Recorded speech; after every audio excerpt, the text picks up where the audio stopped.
एक और विषय चर्चा में आया कि mixing of dose, mixing of vaccine की बात हुई है और पब्लिक नैरेटिव में आया है। उसको डॉक्टर भार्गव भी एक्सप्लेन कर सकते हैं मेरे बाद, लेकिन मैं ये कहना चाहूँगा, पिछली बारी थोड़ी सी चर्चा हुई थी और हमने ये कहा था कि एक वैक्सीन ए है मान लीजिए, तो उसके बाद दूसरी डोज उसकी क्या बी हो सकती है, या ये दोनों ए लगी उसके बाद बूस्टर बी हो सकता है।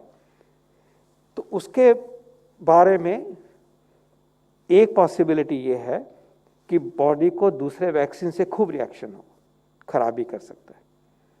ये एक साइंटिफिक कंसिडरेशन है कि क्या ऐसे हो सकता है, खासकर एक दूसरा वैक्सीन जो अलग प्लेटफॉर्म का बना हो।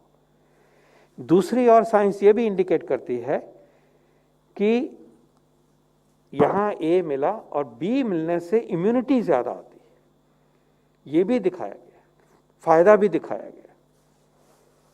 Possibility of positive effect is also plausible.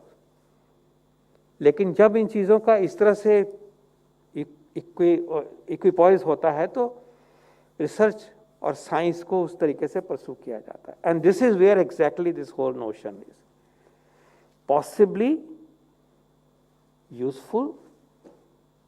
A severe reaction and harm cannot be ruled out, and therefore there is research going on in other countries. किसी ने कोविशील्ड और फाइजर को मिक्स करने की बात कही या फॉलो करने की बात करी, तो ये एक साइंस का मुद्दा है। जब तक ये सॉर्ट आउट नहीं होता, हम इसको कहेंगे कि एक अनरिजॉल्व साइंटिफिक क्वेश्चन है। इसके ऊपर प्रोग्राम की दृष्टि से और रोजमर्रा में हम जैसे इकट्ठे चले हैं इस पैंडेमिक को कंट्रोल करने में, उसमें हमारी स्ट्रैटेजी में कोई बदलाव नहीं है।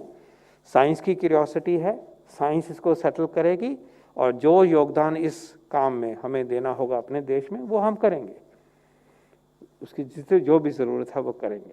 Till then there is no mixing of vaccine. तो हमारा शेड्यूल बिल्कुल साफ है। कोवैक्सीन मिला है आज, तो अगली बारी भी आपको कोवैक्सीन लेना है। कोविशील्ड आपकी फर्स्ट डोज है, सेकंड डोज भी कोविशील्ड होगी। This is our SOP, please stick to this.